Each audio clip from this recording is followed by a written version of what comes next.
Hi everyone, this class will focus on parametric and rule-based geometry creation in Dynamo with design script. Starting from some images, a plan and a section view, we will create a script that generates that geometry. We will start identifying all the steps required to build the final shape.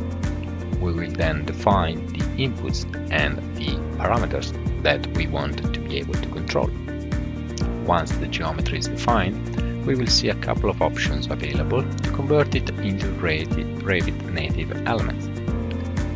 This class is meant for intermediate users that want to explore Dynamo Design Script core, learn how to use code blocks and advanced list management techniques.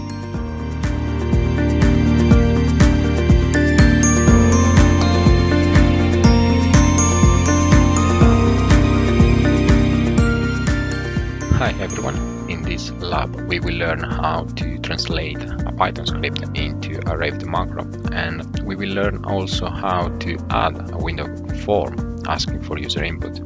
We will look at how a Python script is organized and how it interacts with the Revit environment. We will also replicate the same commands in a Revit macro.